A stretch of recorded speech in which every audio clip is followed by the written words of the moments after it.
E aí, pessoal, vamos lá. É... Peraí, só um momento.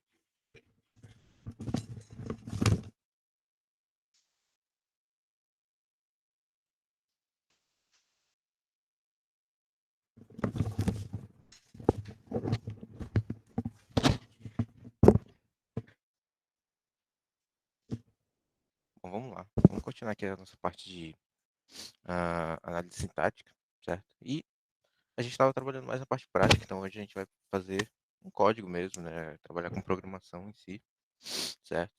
Ah, acho que dá para ver aí direitinho, né? Hoje a gente vai mexer com a linguagem Visual G, né? Para quem não conhece, é como se fosse uma linguagem semelhante ao Portugal, né? Mas é uma linguagem que você consegue ter a liberdade de implementar algumas coisinhas no modo visual, né? Para quem já usou, eu usei poucas vezes, mas a gente usou, eu acho legal para usar em compiladores, né? Você faz a leitura, não, faz algumas operações, você consegue montar funções e alguns cálculos, né? Serve para algumas coisas de aprendizagem com programação.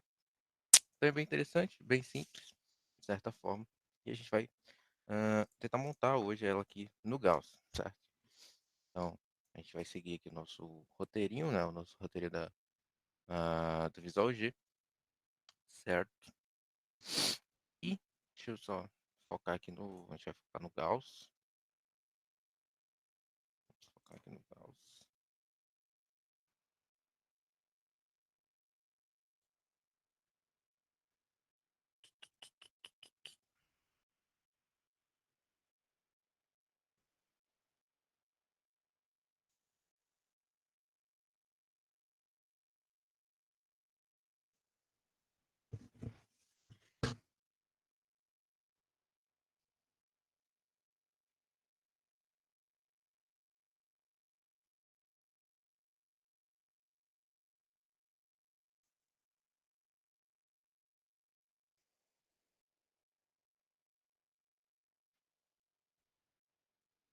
Uma aumentada, certo? Ah, então, o Visual G, certo? Vou pegar aqui um exemplo aqui do Visual G para a gente dar uma olhada. Uma ideia de como funciona. A gente vai usar esse exemplozinho aqui. Não lembro se o Gauss aceita ver. Acho que não.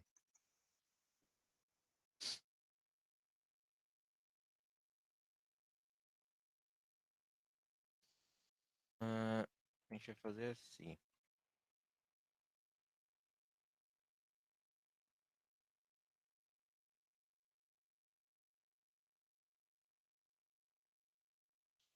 Sessão de declarações.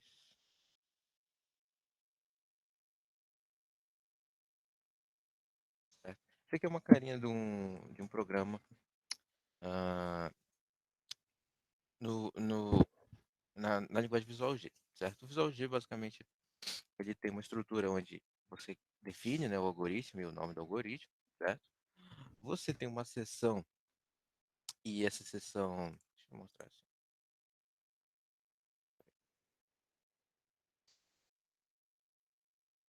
Depois eu volto pro Gauss.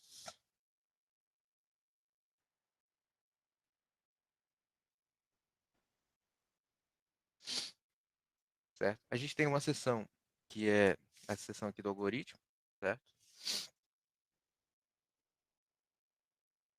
Algoritmo. Uma parte inicial do seu código, é só para você dizer o nome do seu código, sei lá, o algoritmo faz receita de bolo, certo? Então, basicamente o que vai acontecer aqui. A gente tem uma seção, e essa seção ela é definida nesse bloco aqui, certo? Que é a seção de declarações. A gente vai já ver como ela funciona direitinho, de declarações. Aqui vai ser declarado o quê? As variáveis. Aqui a gente vai declarar ah, alguns comentários, né? As variáveis que a gente vai usar ao longo do sistema, certo? E a gente tem um terceiro bloco, que é o bloco em si, né? Do funcionamento, das ações, certo? Que é o bloco que é definido tanto aqui pelo minha tag de início e a minha tag de fim de algoritmo, certo? Pode parecer estranho porque o fim de algoritmo ele combina com o algoritmo, certo? E de certa forma é até válido. Mas a gente pode dizer que esse bloco inteiro aqui ele é definido tanto pelo início como o fim de algoritmo, certo? Porque é a seção de comandos, é essa que a gente vai tomar as nossas ações. Então, considere que esse fim de algoritmo está muito mais ligado ao início do que ao próprio algoritmo em si. E, além disso, né, vamos ver aqui. E, além disso, certo? No caso, esse código é o que eu tinha pegado aqui, ó, formato básico do pseudocódigo. Inclusão de comentários é feito por essas duas barras, certo?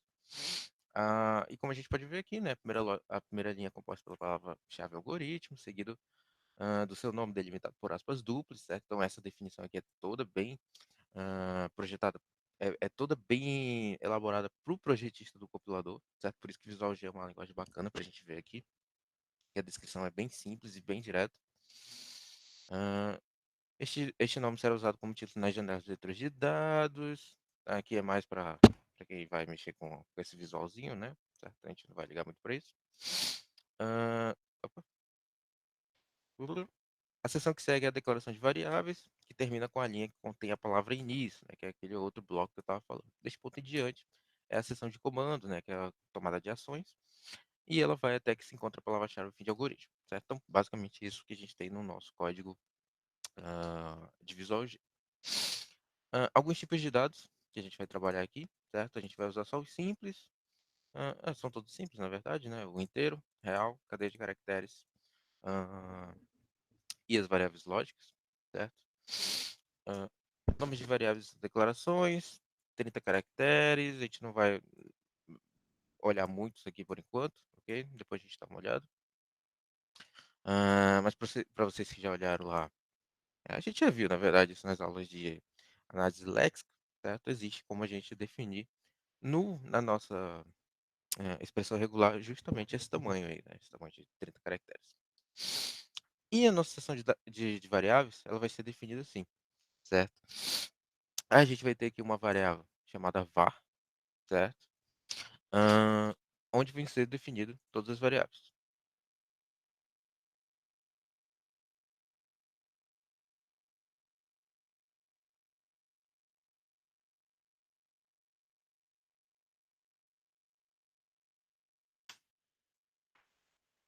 Onde vão ser, eh, opa, onde vão ser definidas todas as nossas variáveis, certo? E a nossa declaração de variáveis, aqui a gente tem a definição, né, a lista de variáveis, que aqui pode ser separado por vírgula, e o tipo dela, né, se é um tipo primitivo, ou ela também pode ser do tipo vetor, né, então, ou seja, ela pode ter dois tipos possíveis, né. Para a gente que já vai montar a gramática, isso é bem importante, né, a gente pode visualizar já de cara quais são os tipos de dados. Na lista de variáveis, os nomes das variáveis estão separados por vírgulas, certo? Aqui, ou seja, variável valor 1, variável valor 2. Aparentemente é uma string, pode começar com algum caractere e seguida de qualquer sequência de caracteres ou dígitos. Isso vai ser importante para a nossa análise léxica. Underline também, ó. A gente pode ver que underline também é uma desses caracteres permitidos. Na lista de variáveis, os nomes das variáveis estão separados por vírgulas. Intervalo, valor inicial, tá, isso aqui é mais para lista de intervalos, intervalo. Tá, isso aqui é quando a gente está trabalhando com vetor. Na versão atual, tá, a gente vai dar uma olhada aqui depois. Aqui algumas restrições, certo? De tamanho de vetor. Constantes e comandos de atribuição. O que mais a gente vai ter? Os operadores, certo? Isso aqui é bem importante para a gente montar depois as nossas expressões, né? Os nossos tokens que podem ser usados nas expressões. Tokens que podem ser usados nos condicionais e nos loops também, operadores lógicos. Os comandos de saída, né? Ou seja, vão ser elementos que vão ser escritos naquela seção, né? Naquela seção que eu estava falando aqui, ó, seção de comandos, tá? De comandos. Ou seja, o cara pode vir aqui e escrever, né? Escreva o quê? Lista de expressões. Vamos ver o exemplo aqui. Escreva L, né? Escreva L é igual, só que ele dá um write ln, né? É como se fosse print ln, um print um printf com barra n, certo? E aqui é uma string, né? Escreva.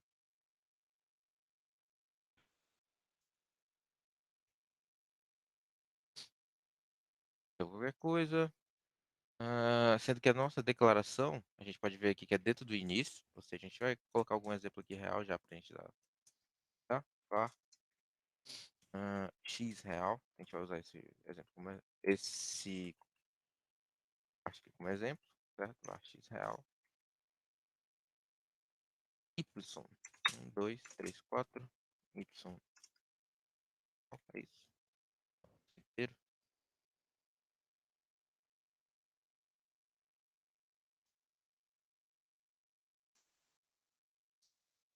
al, a é um caractere,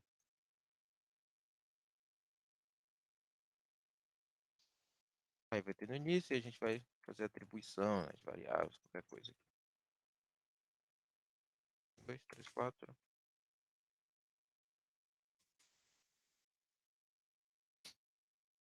L verdadeiro, certo? A gente vai tentar usar esse exemplo aqui para a gente trabalhar. Ah, aqui ainda não dá para fazer isso. A gente vai usar analisador léxico e sintático. A linguagem não importa tanto, certo? Vou já explicar por quê. A gente continua aqui. Então agora a gente vai fazer as definições, certo? Baseados no que a gente leu aqui, no pouco que a gente leu. E o resto a gente vai comentando, certo? A gente vai usar sempre esse exemplo aqui para ir montando a nossa gramática. Então deixa eu parar aqui, colocar só no Gauss.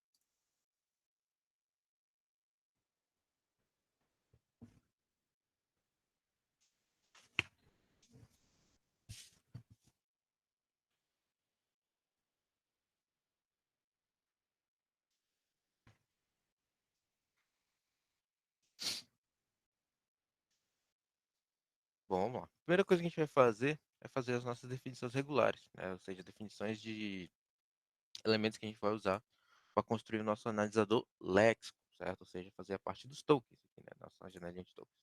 A primeira coisa que eu vou colocar aqui vai ser alguns elementos léxicos básicos, né, que a gente pode usar. O primeiro vai ser dígitos, certo? D, o nosso D aqui, caracteres, Azinho,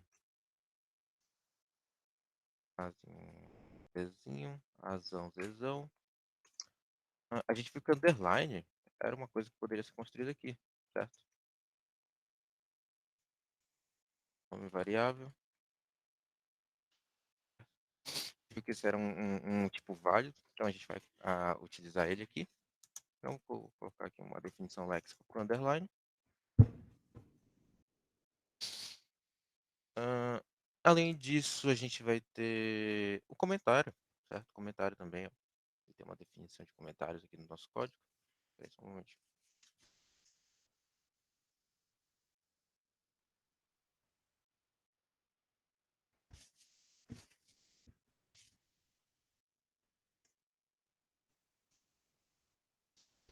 Ah, então, eu vou colocar aqui uma barra. Vou chamar aqui de B.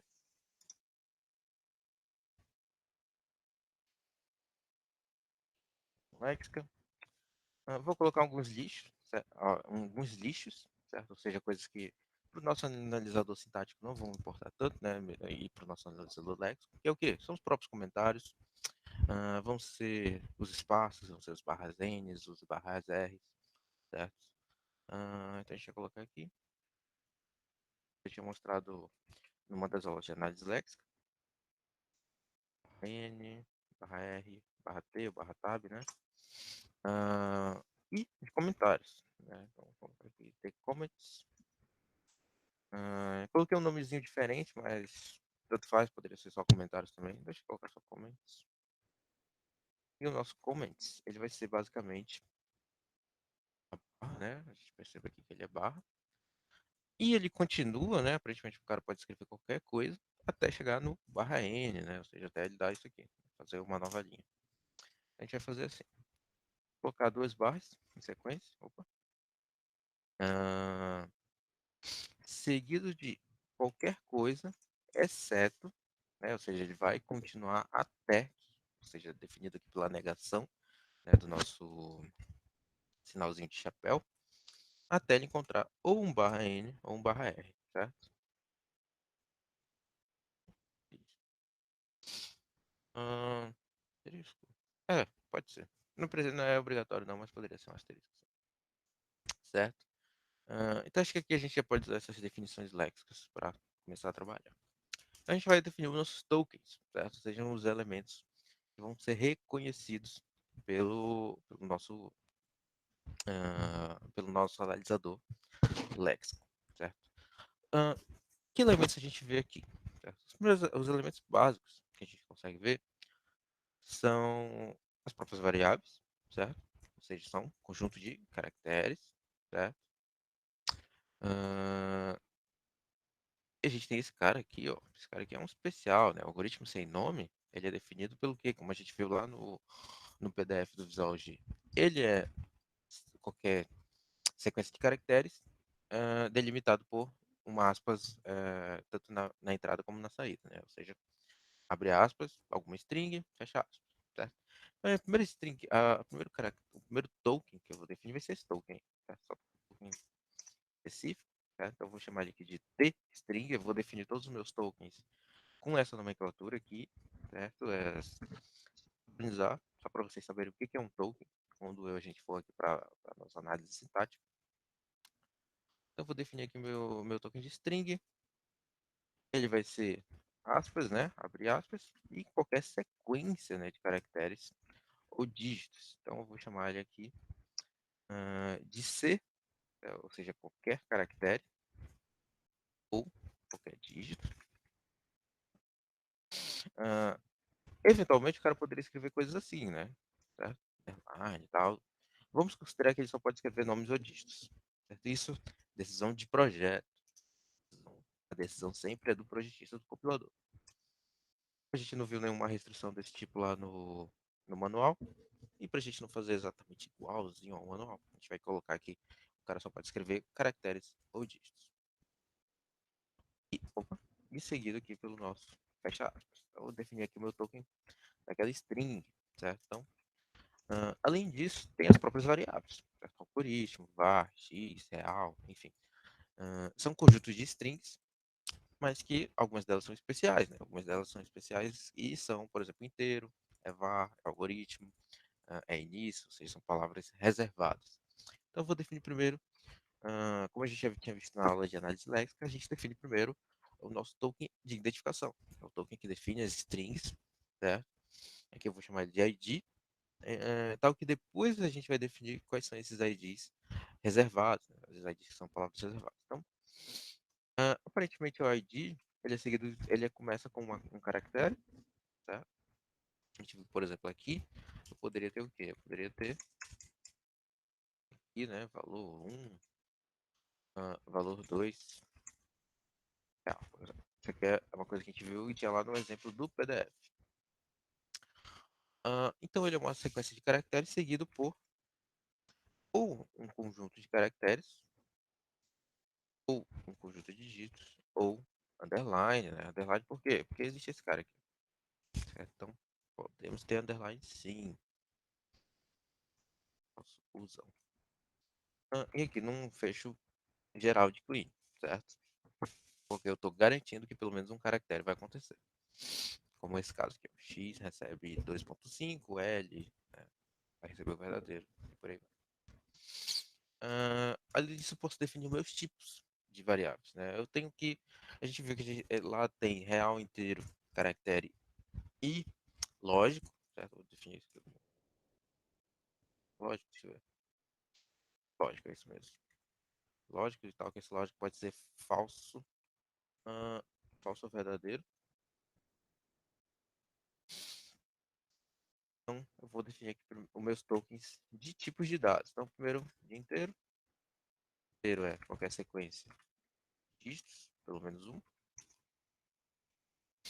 E eu vou ter um token para cada tipo reservado, né? Eu vou chamar aqui de float, que vai ser o real, certo? O de caractere não precisa, né? O de caractere não precisa porque ele é o quê? Ele é o token da identificação. Certo? eventualmente criar um outro token, que eu chamo ele aqui de char, por exemplo, ah, eu vou criar um conflito com esse cara aqui, certo? A menos que o meu token de tipo de dados para char fosse diferente, certo? Deixa eu ver se tem algum exemplo aqui no PDF. Né? A gente tem essa variável aqui. Ah, aqui a gente tem uma diferença, então a gente pode usar ele sim. Olha esse exemplo que eu peguei aqui do PDF.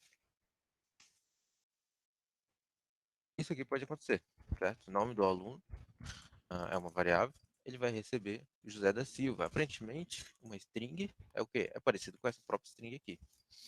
Como eu já tenho definido um token para string, eu não vou definir ele agora. Ou seja, quando o analisador Lex passar esse código, provavelmente ele vai reconhecer José da Silva como token string e esse cara aqui também, certo?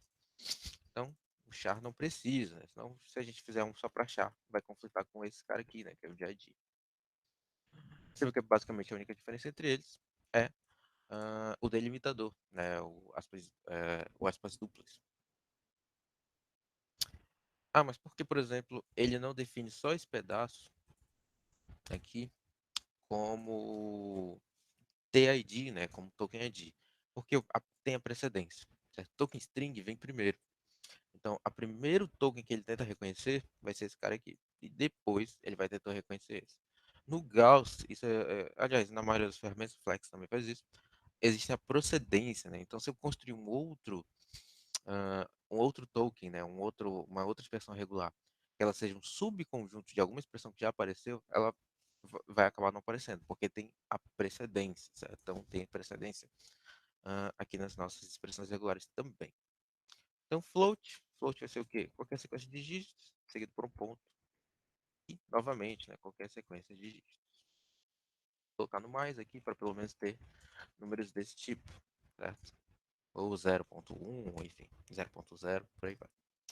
E do booleano, né, que vai ser o nosso lógico. Vou chamar aqui de boolean. Ah, eu olhei lá, ele é uma palavra reservada, então vou colocar cara aqui, verdadeiro ou falso, certo? Ele só pode ser as duas strings. Agora, eu vou definir quais são as minhas strings que são palavras reservadas, ou seja, algoritmo, var, real, inteiro, caractere lógico, início, escreva, enfim, algoritmo, por aí vai. Então a gente vai definir alguns aqui. O primeiro que a gente vai definir vai ser o algoritmo, certo? E aí a gente já começa a trabalhar. Algoritmo vai ser o quê? Ele é o tipo ID, já que é uma string, certo? Ou seja, todos os tokens de string que não sejam esses aqui, delimitados pelas aspas, eles vão estar no meu token ID, certo?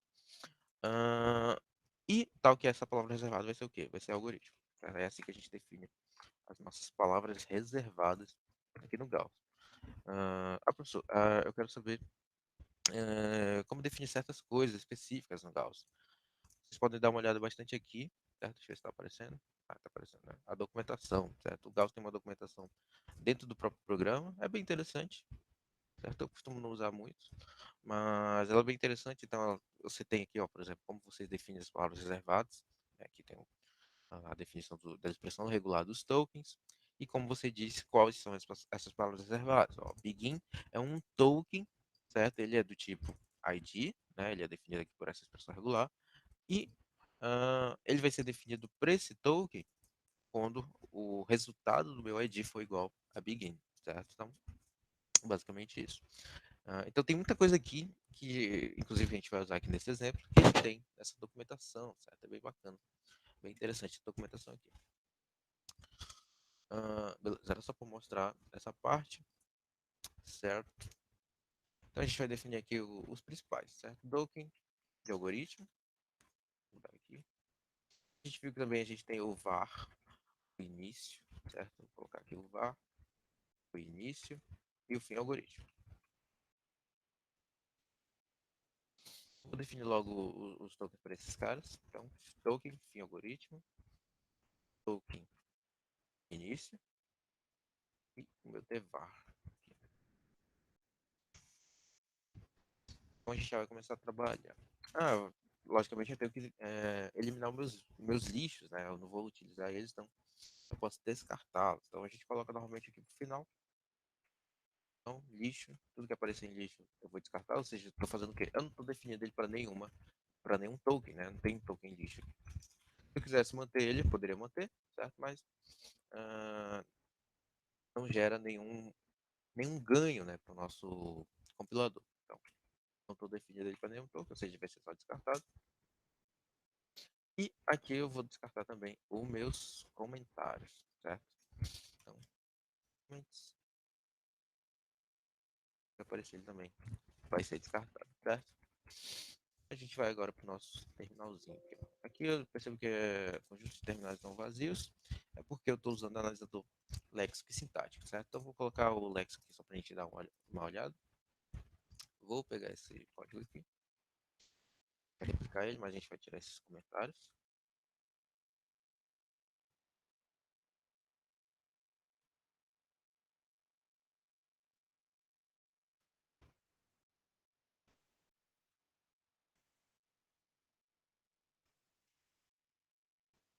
Opa.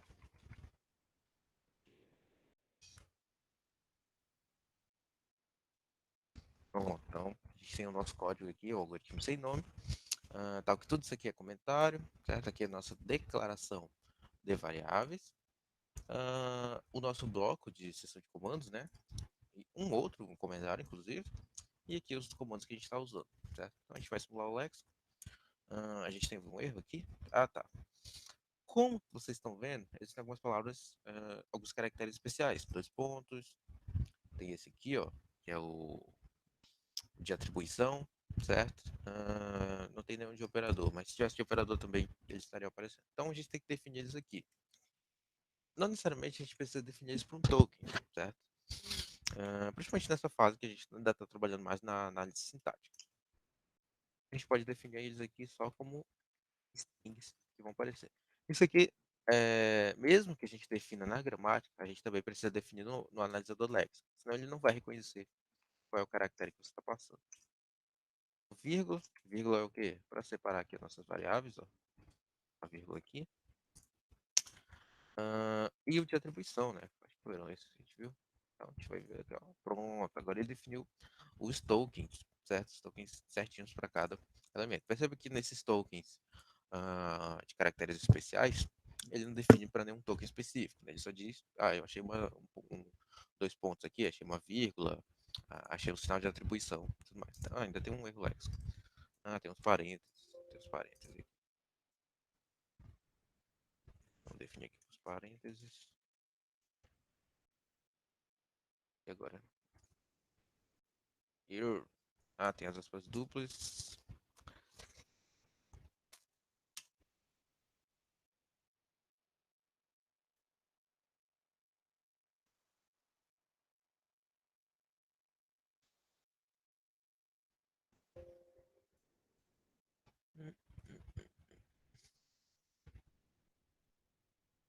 Olha.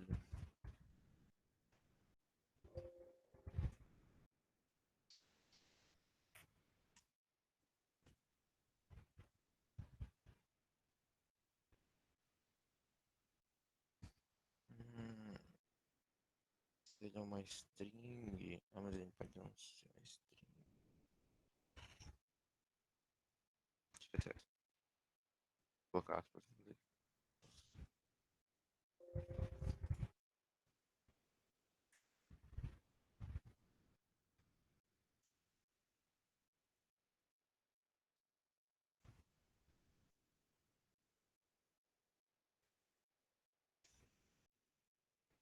Deveria ser assim.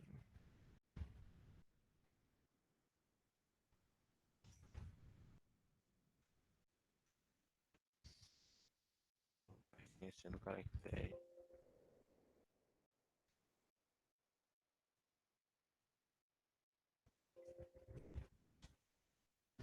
Hum, Aí você confunde, vai colocar. São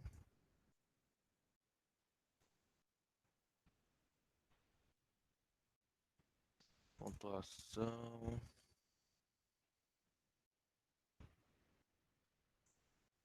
seguido de B.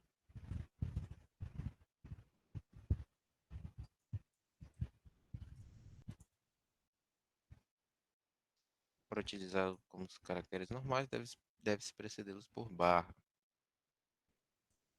Ok, foi isso que eu fiz, cara. Porque você não aceitar aqui o meu barra.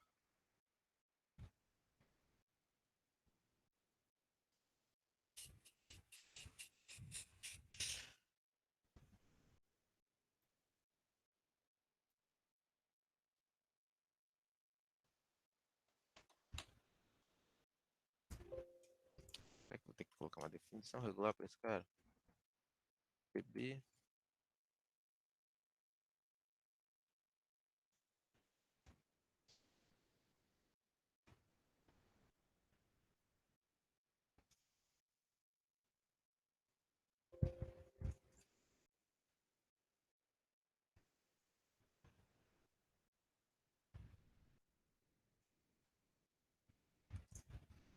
Agora ele reconheceu.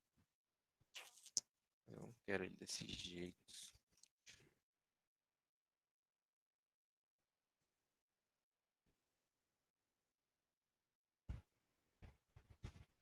Hum,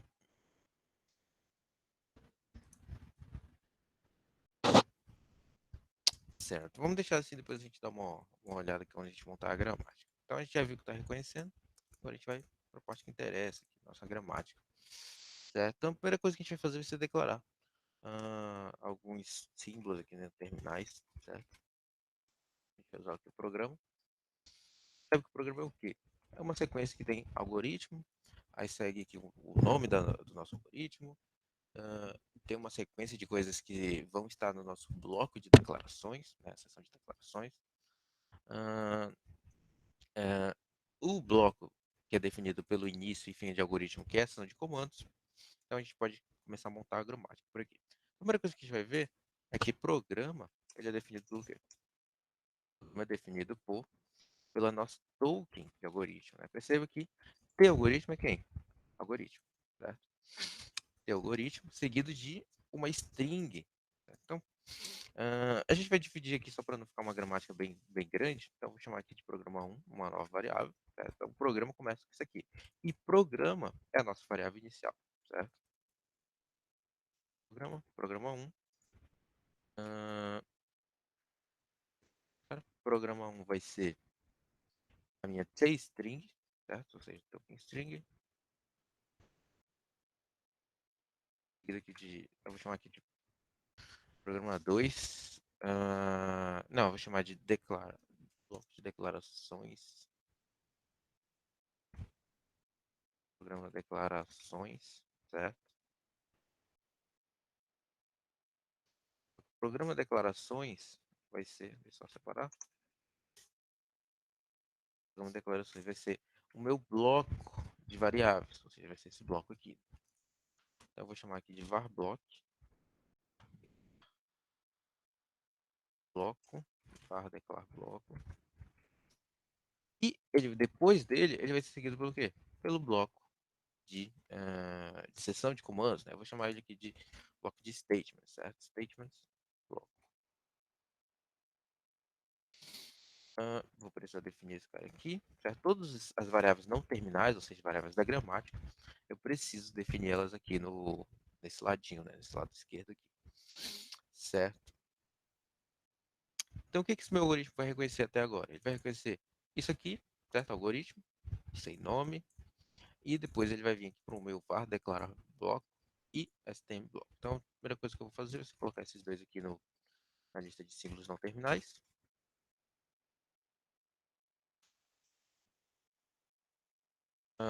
E eu vou precisar declarar isso, a gente já vai dar um teste. Vou declarar isso aqui como vazio. Certo? Lembrando que o lambda ele é definido aqui pelo Gauss desse jeito. Certo?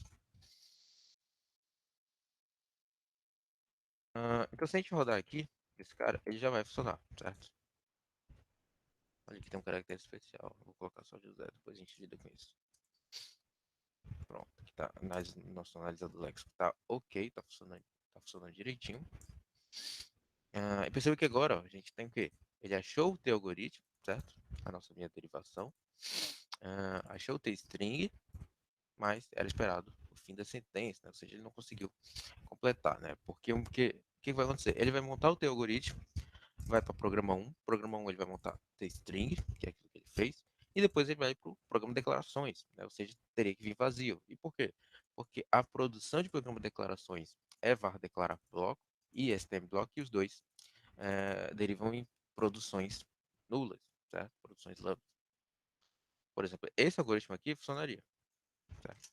Esse cara aqui, ó. Esse aqui ele já deriva o programa 1 e o meu programa declarações é var declar bloco é vazio, né? Já que não tem produções, né, a gente pode ver aqui, e o stm bloco também. E o código ele guardava, não guardou. Vai de novo aqui.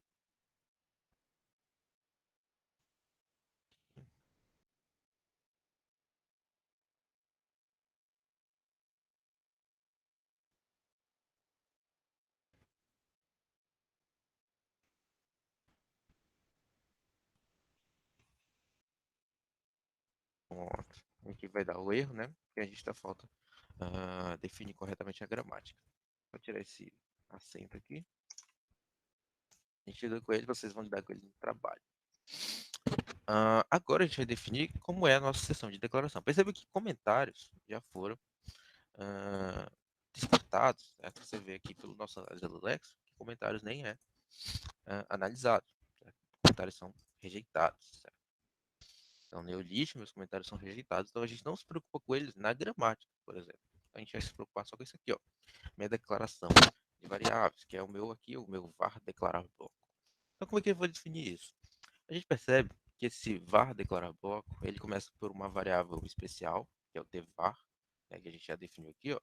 Vou pegar aqui tvar, e ele vai ser seguido pela declaração, né, por uma lista de declarações das próprias variáveis, né, um por linha, né, ou mesmo algumas variáveis na mesma linha. Eu vou chamar aqui de var declar bloco tvar, opa, e eu vou criar aqui uma outra variável da gramática, vai ser var declar lista. Beleza? Ah, opa.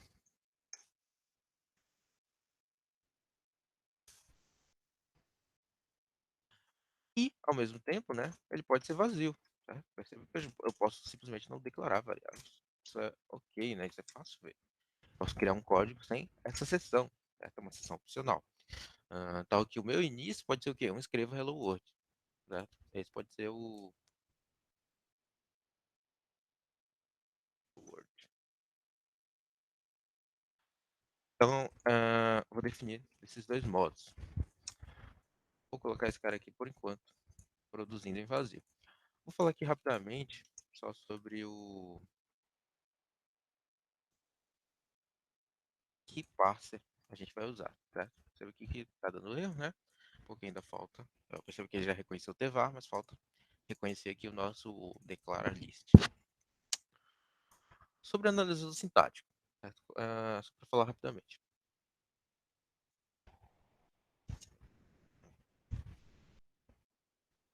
Lembre-se da aula teórica que se você estiver usando o analisador sintático descendente, que ou seja, o descendente recursivo, LL1, você precisa ter algumas restrições na construção da sua gramática. A gente viu uma lá que era de recursão à esquerda, ou seja, você não pode ter. Deixa eu ver como é que a gente vai fazer aqui.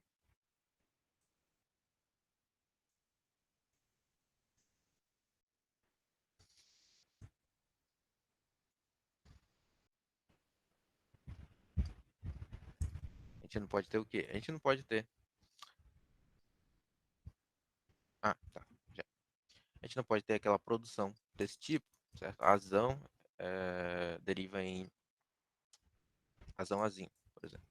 E a gente viu lá que se a gente tivesse esse tipo de produção na nossa gramática, o nosso algoritmo de análise descendente, certo? Principalmente o descendente recursivo, né? Já que eles fazem backtracking, eles vão fazer o quê? eles vão montar a nossa árvore sem conseguir montar o.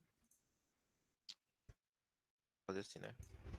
Eles vão ficar num loop sem parar, eles vão ficar montando o meu asão sem parar. Então, essa é a primeira coisa que você tem que pensar na restrição da gramática.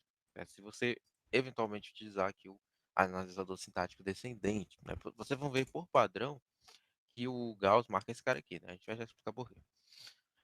A segunda coisa é a fatoração, certo? A fatoração tem que estar ok, né? Uma gramática, eu não sei nem se vai funcionar aqui, funcionou, né? Uma gramática descendente recursiva, percebe que ele já até mudou aqui, ó, o nosso jeito de montar, né? E isso acontece por quê? Porque o analisador sintático descendente, ele tenta montar em cima da gramática, certo? Ou seja, ele pegou o programa, percebe que é bem diferente, ó. Vou colocar aqui um analisador ascendente, ele vai dar o erro, certo? Mas olha como ele tentou montar. A derivação é feita a partir do código, certo? Enquanto no analisador sintático descendente, a gente vai ter que a análise da derivação ela é feita pela a gramática. Percebe que ele pegou a primeira regra da minha gramática, programa, e começou a derivar. O programa tem o quê? Tem algoritmo, programa 1 deriva em tstring, deriva em tstring, programa de declarações, programa de declarações deriva em var declar bloco e stm bloco, certo? E no var declar bloco eu tenho que ter, ou eu tenho vazio, certo? E isso não era verdade porque eu tenho elementos aqui, ou ele é devar, var declara list, que foi o que ele tentou montar, var, devar e o var declara list. Var declara list era vazio, ele tinha produção nula, né? Ou seja, e ele acabou encontrando aqui o que? Ele encontrou um ID. E qual é esse ID? É o X, certo? E a gente pode ver aqui pelo nosso analisador Lex. Ó, depois do var, ele encontrou um ID. A segunda parte que a gente vai ver é a fatoração, né? A gente não viu o erro aqui de fatoração, mas a gramática na análise, no analisador sintático descendente, ela tem que estar fatorada. Ou seja, o que isso é? Vou tentar explicar rapidamente, mas a gente viu isso na aula de analisador sintático descendente, é quando você tem produções desse tipo. Azão deriva, digamos, azinho, azão, ou azinho, azão, azão, ou azinho, azão, bezão, certo? Digamos que eu tenho essa gramática. Perceba que no momento que o analisador sintático descendente lê o meu azinho, ele não sabe dizer qual é a próxima produção, certo? Ele não sabe dizer se ele vai escolher essa, ou essa, ou essa. Por quê? Porque eu preciso ler pelo menos mais dois símbolos do meu código para saber qual é a regra gramática que ele vai aplicar. Se ele ler razão, ele também não vai saber, porque essa aqui também tem. Ó. Então, mesmo com razão, ainda ficaria na dúvida entre essa e essa. Então, ele teria que ler até a próxima aqui, ó. Até a segunda, né? Aliás, até a terceiro símbolo. Então, o Gauss, por exemplo, ele não vai montar isso para você, certo? Porque isso gera um tipo de ambiguidade. Se ele escolher a produção errada, ele não vai conseguir montar. Ele pode não gerar uma, um resultado positivo na análise descendente para o seu código. Mesmo que seu código esteja certo, né? Mesmo que você olhe o seu código e olhe a gramática e você consiga derivar, né, de cabeça, fazer o desenho, aquele código através da sua gramática. Então, uma das coisas que eu indico, né, se você tentar montar a sua gramática em cima do analisador descendente, é que você tem que ter atenção a isso. Primeiro, a recursão à esquerda, certo? E a segunda é essa fatoração. A gente vai ver depois, isso não está acontecendo aqui porque o nosso código está simples, mas a gente vai ver mais para frente, né? Então, deixa eu dar uma parada aqui. A gente vai ver mais para frente que a minha gramática, ela vai ter uma certa fatoração, né? Isso é questão de projeto mesmo. Certo? Então a dica que eu dou é que em geral vocês usem o analisador ascendente, certo? Porque o ascendente ele vai fazer o quê? Ele vai conseguir montar a sua gramática, já que ele vai pegar o seu código e vai tentar gerar a própria gramática, no funcionamento interno dele. O que vai acontecer, eventualmente, a gente viu isso na aula de analisador sintático ascendente, né, do bottom-up, é que a gente pode ter os conflitos, certo? Ou seja, em algum momento ele não vai saber se eu vou ter que empilhar algum elemento na pilha ou se eu vou reduzir ele para alguma produção da gramática, certo? E a gente vai ver que isso acontece muito, porque um jeito mais simples de montar gramática é justamente tendo alguma ambiguidade e você resolve essa ambiguidade através dessa regra de prioridade. E a gente vai ver isso aqui bacana no Gauss. O Gauss faz isso muito bem. E você vai ter que dizer para ele como é que você vai resolver suas ambiguidades. Se você vai reduzir, se você vai empilhar. Ahn, mas eu não quero ter ambiguidade. Ambiguidade é um negócio que não tem um algoritmo bem definido para você resolver. A gente viu, por exemplo, a resolução de ambiguidades na última aula para a parte de expressões, certo? Que a gente usou o fator, o termo, por aí vai. Mas não existe um algoritmo bem definido. Então, nem sempre você consegue remover e nem sempre você consegue remover com facilidade essas ambiguidades da gramática. Então, o ideal é o jeito mais simples de montar a nossa gramática é ter essas ambiguidades, um pouco dessas ambiguidades, mas você resolve ela no Shift Reduce. Certo? É bem mais simples resolver isso pelo Shift Reduce do que você, às vezes, tentar reestabelecer uma nova gramática. A mesma coisa vale para o descendente, né? É melhor você ter uma gramática mais flexível, mesmo que ela não rode num descendente, certo? O descendente exige que você trabalhe aquele algoritmo lá de eliminar recursões à esquerda. Então, se você colocar uma recursão à esquerda sem querer, você vai ter que aplicar o algoritmo lá na sua própria gramática, e por aí vai. E a fatoração também, certo? Então, a gente vai continuar aqui. Então, a gente já viu o nosso declarar bloco, né? A gente viu que não está funcionando. E agora, a gente vai definir o meu var declara bloco, ou seja, a minha seção de declaração de blocos. A gente viu que a minha declaração de blocos começa com um var, né, a gente já está reconhecendo, e um var declara list, é o que eu já defini aqui. O meu var declara list, ele pode ser o quê? Ele vai ser uma sequência disso aqui, ó, uma sequência de declaração de variável, seguido por dois pontos, e o tipo dela. A gente vai trabalhar nesse exemplo, nessa aula, só com os tipos primitivos, certo? E vocês depois vão tentar trabalhar com os tipos de vetor. E uma por cada linha, certo? Então, beleza. Então, meu var declara list, eu vou dizer aqui que ele vai ser uma declaração de variável, certo? Ou seja, o var declara list é a própria lista, né? Seria esse cara aqui. E o meu var, que eu vou chamar aqui de var declaração, vai ser cada linha dessa, certo? Cada linha dessa. Mas eu posso ter mais de uma linha, certo? Beleza. Então, se eu tenho mais de uma linha, eu vou ter o quê? E aqui vem um ponto-chave do que eu estava falando agora. Eu vou ter ele seguido da própria lista, certo? Então aqui que a minha gramática ganha uma construção levemente diferente. Ou vazio mesmo, né? Já que a gente viu que esse cara pode ser vazio. Uh, eu posso ter só um elemento, certo? Tal que eu poderia seguir essa restrição, né, essa produção, e esse cara produzir alguma coisa, por exemplo, x real, e esse cara produzir ninguém, né? Porque ele vai ter a produção vazia aqui, certo? Ou seja, tendo só um elemento. A gente vai ver bacana isso como funciona no Shift Reduce. Mas só para mostrar aquilo que eu estava falando do descendente, vou ter que definir aqui um var declar, onde vai dar o erro sintático. Vou definir meu var declara como lambda. E ó, vai perceber o que ele já vai dizer, gramática não fatorada. Isso por quê? Porque a minha var declara list, ao momento que eu ler var declar, ele não vai saber se eu estou indo para essa produção ou para essa, certo? E nem sempre é muito fácil resolver isso aqui. A gente não vai tentar ficar trabalhando na resolução dessas pequenas ambiguidades de fatoração, certo? A gente já resolveu o algoritmo de eliminação de recursão à esquerda, mas de fatoração é um pouco mais complexo, certo? Então a gente não vai trabalhar com isso aqui. Não tem um algoritmo bem definido, né? Vocês podem encontrar algumas formas na internet, vocês podem olhar depois por curiosidade, mas vocês vão ver que não é um negócio assim tão trivial. Então a gente vai manter aqui, né, no restante da nossa aula, o analisador sintático ascendente. E a gente vai ver uma coisa interessante, que é o conflito que eu falei. Né? E qual é esse conflito? É o conflito de, ao momento que ele lê var, né, ou seja, ele lê var, aí eu vou ler x real, o que vai acontecer?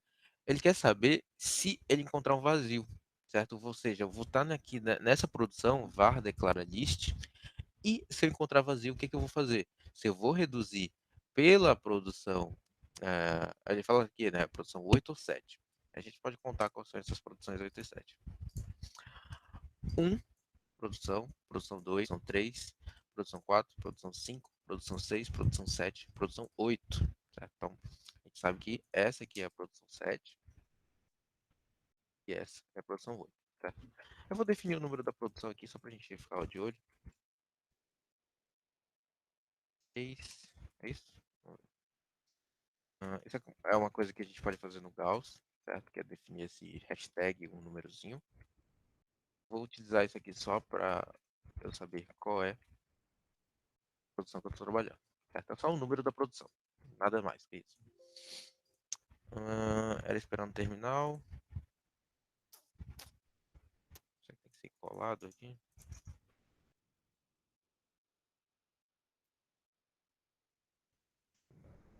Uso esse recurso aqui. Onde está?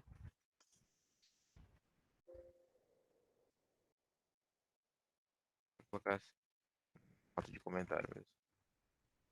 Esse aqui é para analisador semântico, quando a gente coloca hashtag. Então a gente usa isso aqui depois. 4, 5,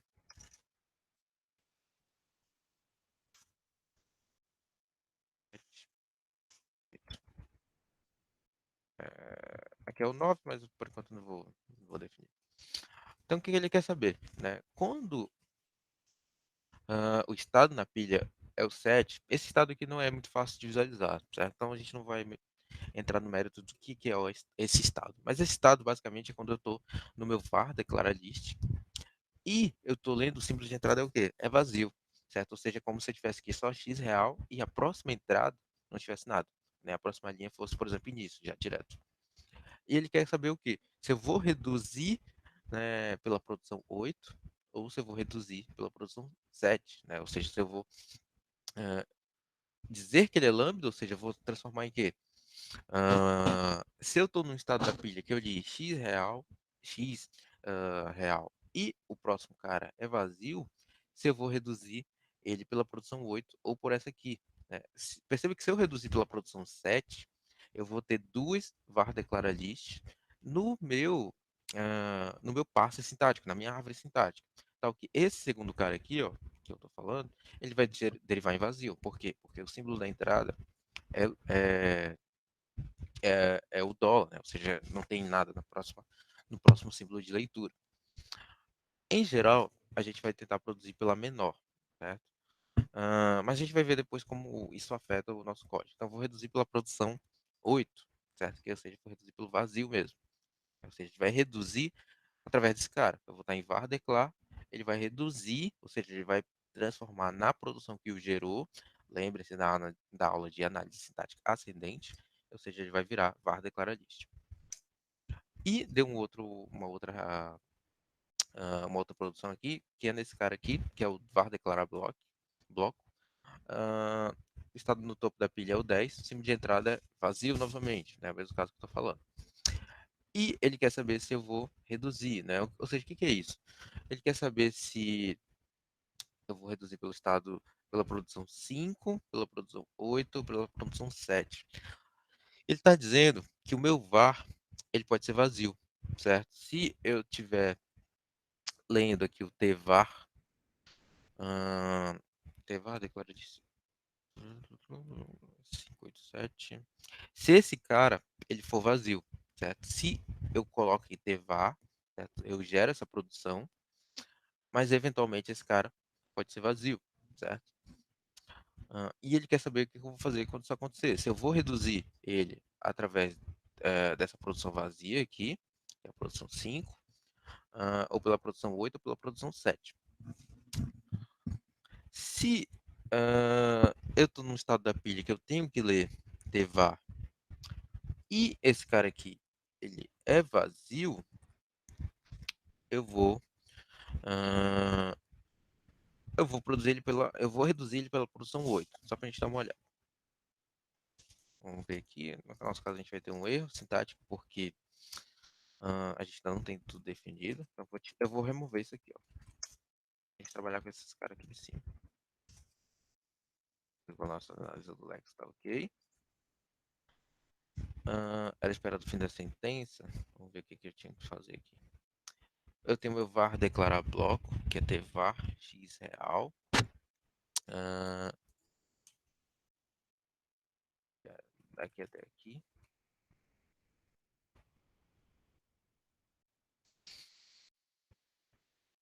Var declara list.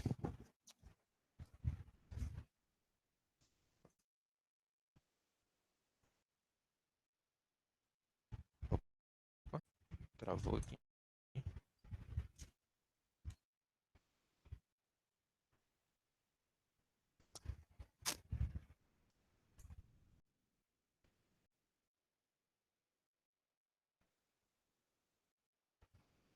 Rapaz, travou o Gauss.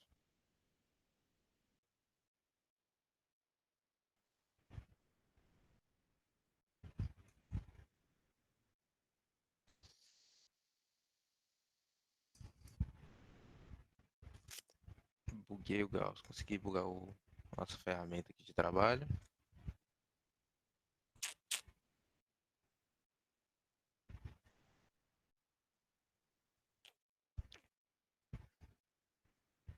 Rapaz, o que aconteceu? Buguei a nossa ferramenta aqui.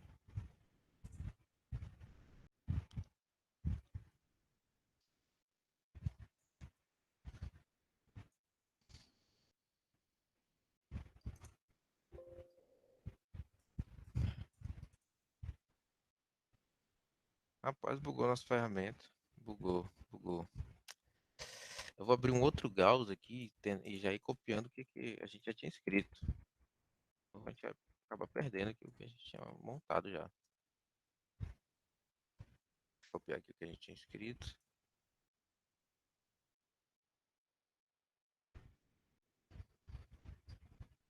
Enquanto ele tenta voltar. Para ver se ele volta. Underline, lixo, comments, bb. Uh, Indo aqui para um outro Gauss. Abrir uma nova janela do Gauss. Nossa declaração de variáveis aqui. Não dá para ver tudo.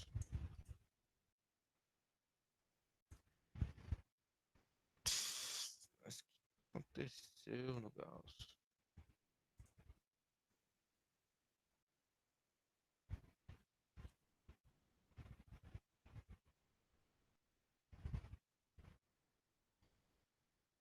Se parar na apresentação, consigo voltar. Carregamento intenso do sistema. Foi isso que deu problema aqui, aparentemente.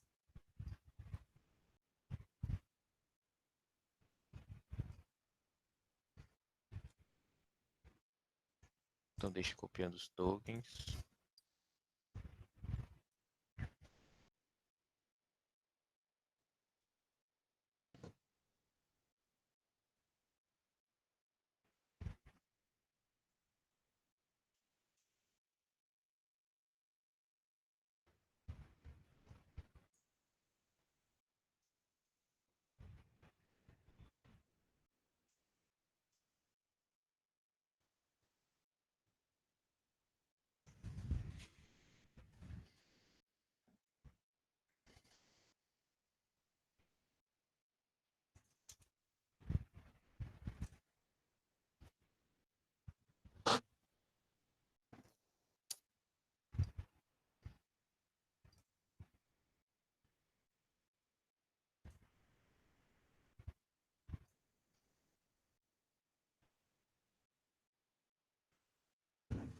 Realmente legal.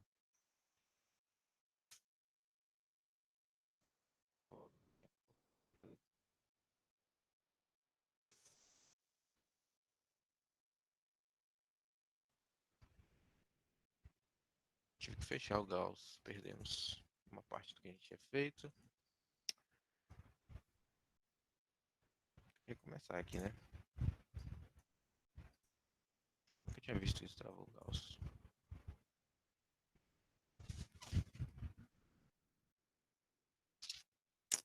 Beleza, eu consegui copiar algumas coisas aqui. Vai só passar para falar, que é o que a gente já conseguiu fazer ainda agora. Mas não consegui recuperar a gramática. Então a gente vai ter que fazer a gramática de novo.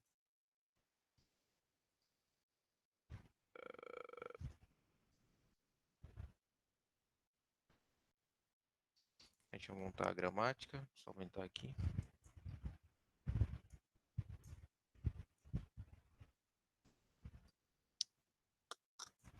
Que chato esse programa.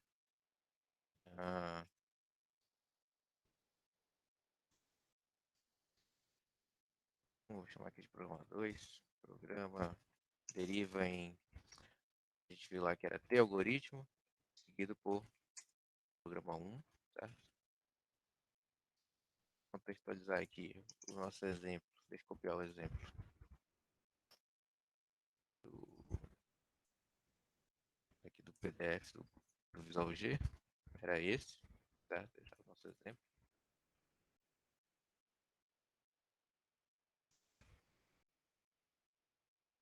Então era T-algoritmo, seguido pelo programa 1. Tá que esse meu programa 1 é uma produção. Isso aqui é só pra gente não manter uma produção grande, tá?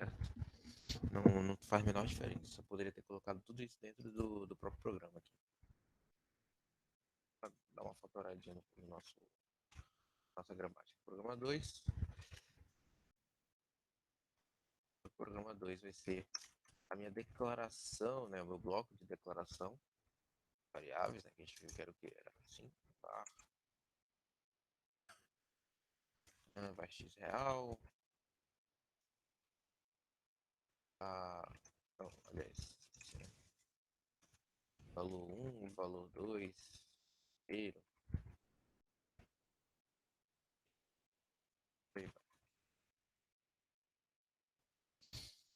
The string, programa 2. Programa 2 vai ser o meu bloco de declaração de variáveis. Var.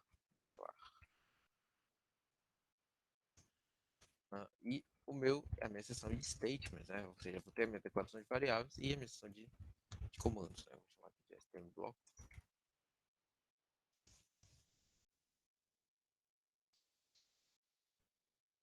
Vou precisar definir esses dois.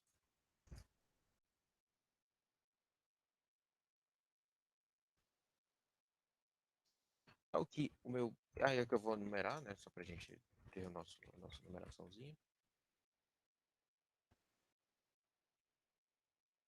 Ao que o meu bloco de declaração de variáveis, era aquilo que a gente estava fazendo agora, vai ser meu tvar, certo? Meu token de var, seguido pela a lista de declarações de variáveis.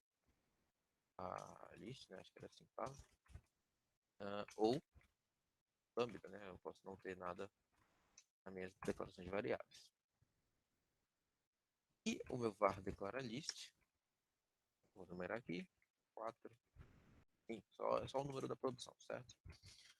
E o meu var declara list, ele era ou a própria declaração da variável, var declar, ou a declaração da variável seguido por outra lista de declarações, var e o que a gente estava vendo que é o ponto fraco do analisador estático descendente, ou lambda, né?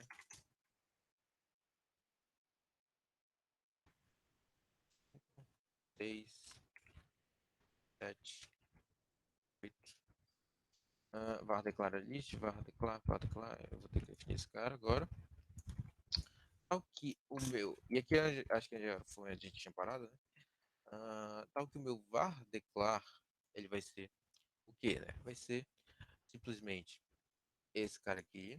Tal que ele é definido por quê? Por uma lista de identificadores, seguido por 2 pontos, seguido pelo tipo, né? Então a gente vai definir assim: var declar vai ser o token da identificação, ou seja, o nome da variável, certo? E aqui eu vou fazer isso aqui, ó, ident, ou seja, vai ser uma variável da gramática para definir a lista. A variável da gramática tal que eu posso ter essa combinação, ou seja, vírgula, outra variável. Então, o meu ident, eu vou ter que definir, vou colocar aqui na lista de nomes terminais, ele vai ser vírgula, certo? Tem vírgula aqui nos meus tokens, e outro elemento da lista, certo? Ou seja, valor 1, ou seja, TID, ó, valor 1, seguido por ident, ou seja, vírgula, valor 2, vírgula, valor 2, outro ident, então, ident também pode ser vazio. É a hora que eu terminar aqui, né? Vazio. Voltando aqui no meu var declarar list, vai ser o nome da variável, certo? Seguido ou não por vírgula, já que isso aqui é opcional, né? Ident pode produzir lambda. Seguido por 2 pontos, seguido pelo tipo primitivo. A gente vai trabalhar aqui no nossa aula só com tipo primitivo. Então, tipo primitivo. Esse cara aqui é a produção 9, esse 10, 11. E agora falta eu definir aqui o meu tipo primitivo, certo? Os tipos primitivos são aqueles que a gente estava vendo no manual do Visual G, que é o quê? É o inteiro, é o float, é o char, é o lógico. A gente já definiu esses tipos aqui, ó. O inteiro, o float, o booleano, o char, a gente viu que ele é o tipo string, então a gente pode usar ele aqui, certo? Então, mas faltou uma coisa para definir. TID. Falta eu definir esse tipo. Na verdade, isso aqui é quando eu for fazer a atribuição, né? É quando eu for fazer aqui, ó.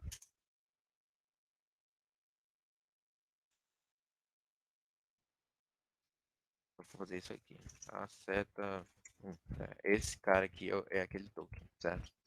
Falta eu definir a palavra reservada para cada token. Então, do token do tipo. Então, ttype int, né, que é o dia inteiro, vai ser tid inteiro, certo? E eu vou fazer uns para cada um deles. A gente vai ter para inteiro, real, caractere, né? Acho que é caractere, lógico, certo? Então eu vou definir um tipo para cada aqui. Então, ttype int, ttype float, para seguir aqui o mesmo padrão, ttype boolean, esse último aqui, para seguir o padrão, e aqui no caractere eu vou chamar de string, certo? Mesmo que seja uma string só de um caractere. E aqui, na minha gramática, eu vou dizer quem são esses tipos primitivos, que são exatamente esses quatro, ok? Vou colocar aqui, ó, e ou, né? Ou esse cara, ou esse cara aqui, ou esse cara. Perceba que aqui o tipo primitivo ele tem que existir, então não vou ter uma produção vazia aqui nessa distribuição. Então acho que já dá para a gente fazer um teste aqui, né? Ok. Eu defini alguma coisa. Aqui, né? Eu acabei colocando tcons. Pronto. Vamos lá aqui. Primeiro, meu analisador léxico. Era isso.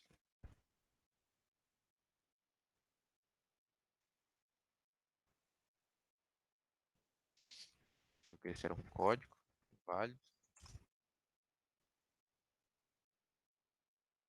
Meu simulador léxico tá ok ainda.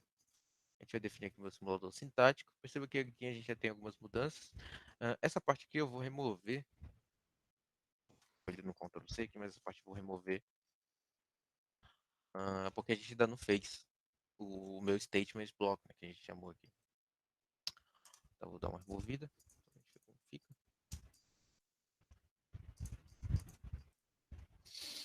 E agora eu tenho o quê? Reconhecer aqui o meu T-algoritmo, reconhecer o meu T-string, reconhecer o meu T-var, e eu vou ter minha lista de declarações, né? Tal que ele fez aqui. T-var, var declaração, var declaração, token ID, seguido pelo tipo primitivo, e aí por fora ele fez TID, né? Ou seja, o que ele montou aqui? Ele montou ah, esse cara, ó, tvar, var declara list. Peraí, tô usando aqui, sintático. Tá.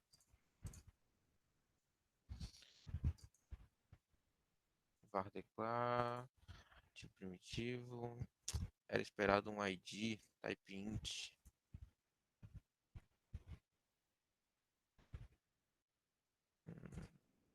Mas tá certo, não precisava esperar mais nada.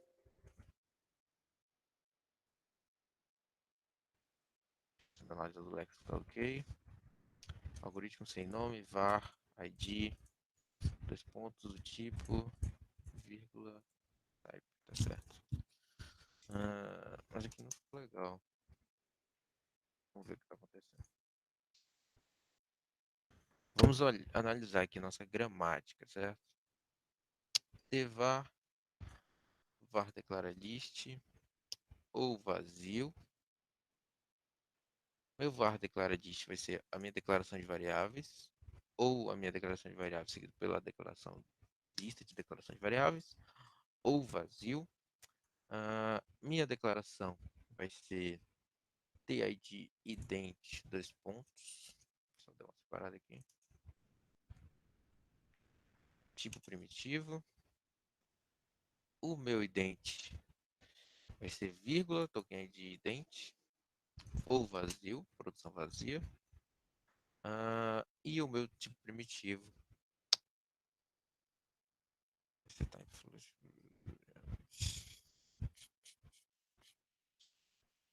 é isso mesmo. Dá uma continuidade aqui. Só fazer um negócio.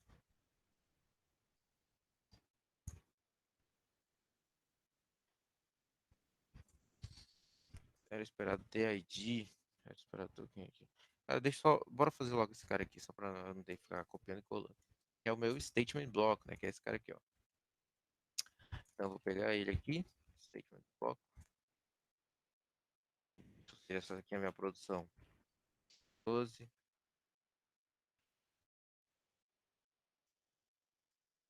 12, 13, 14, 15. O meu statement block vai ser definido por quê? Pelo meu token de início e de fim de algoritmo, certo? Então, a gente já tinha visto lá. Então, ter início, ter fim algoritmo. E no meio eu vou ter a minha lista, né, de comandos. A gente vai dar uma olhada aqui o que vai ser nessa minha lista de comandos. E ao que essa minha lista de comandos, vou defini-la semelhante ao jeito como a gente definiu aqui, ó, a lista de declarações. Então, vou vir aqui, vou pegar até a mesma.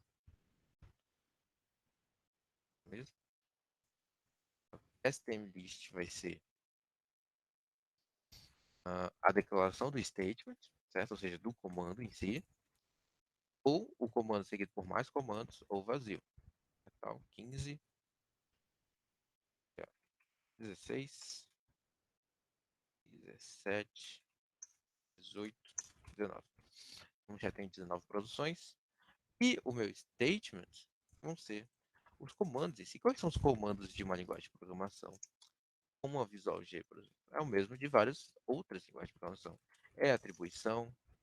Eu vou colocar assim por enquanto. Mas quais são os outros? Em forma de comentários aqui. Ou atribuição, ritmo de atribuição, ou seja, é você definir uma atribuição de variáveis. Serve. Exemplo. É atribuição. É chamada, por exemplo. Chamada aqui. A chamada pode ser, por exemplo, leia, escreva.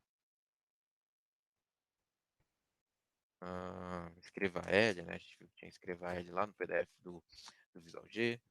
Pode ser um se, um if, né? Pode ser um enquanto, um while, né? Pode ser um para, um for, né?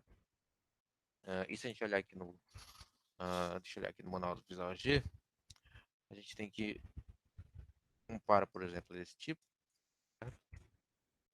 Vou colocar um de um para aqui para a gente ver.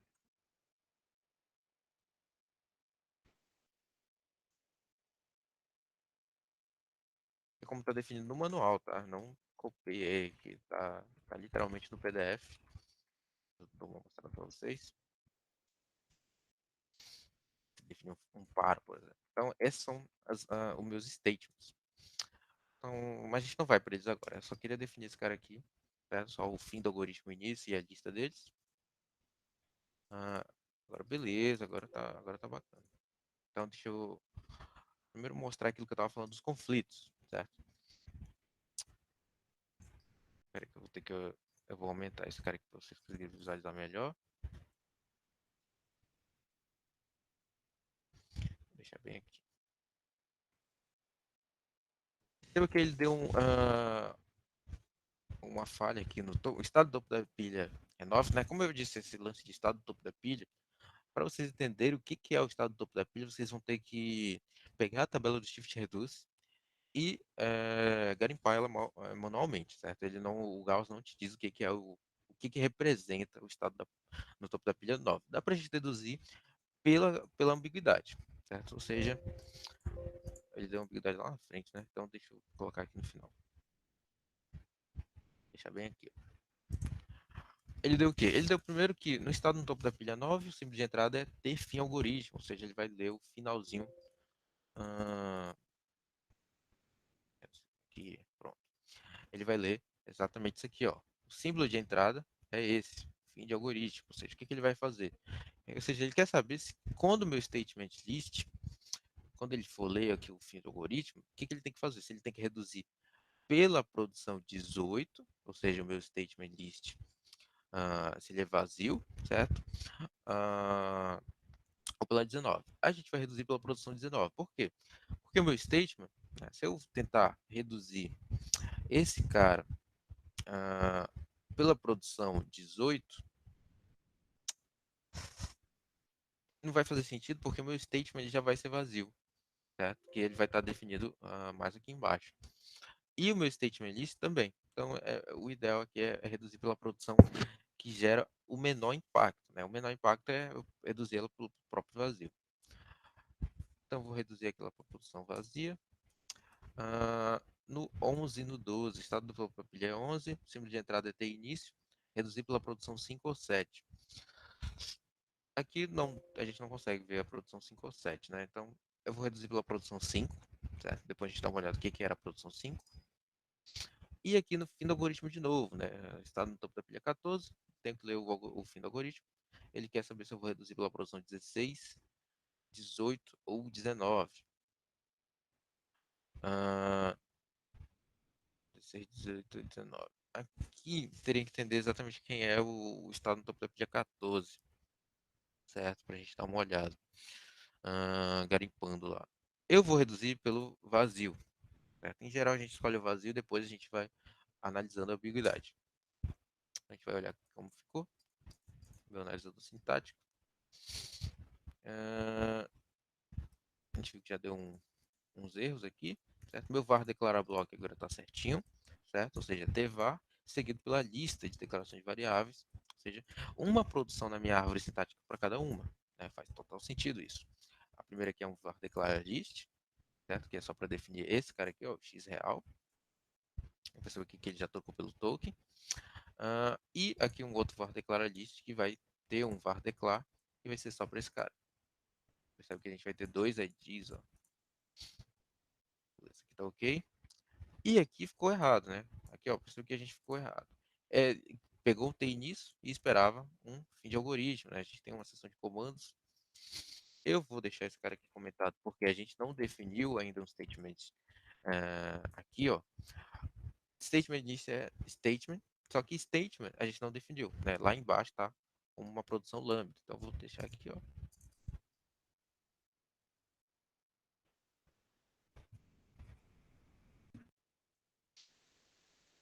bugou de novo? Ah, não, aí tá difícil.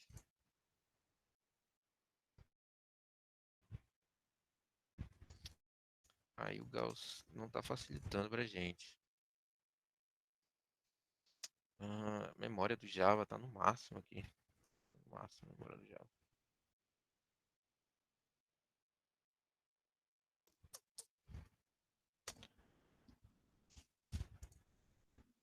Não sei o que o Gauss tá fazendo por baixo, mas o Gauss tá consumindo toda a memória aqui liberada para recursos do Java. O Gauss tá comendo tudo aqui.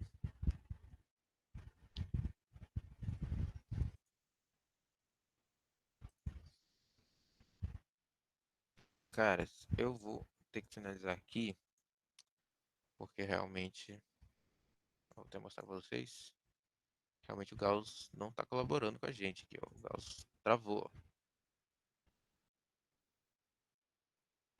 Travou, né? E os recursos aqui do Java bastante consumidos, né? Provavelmente pelo Gauss aqui. O Gauss não tá respondendo. Então, vou tentar continuar depois, certo? Continua daqui a pouco. Vou upar aqui só porque já ficou bastante grande. A gente dá uma upada aqui.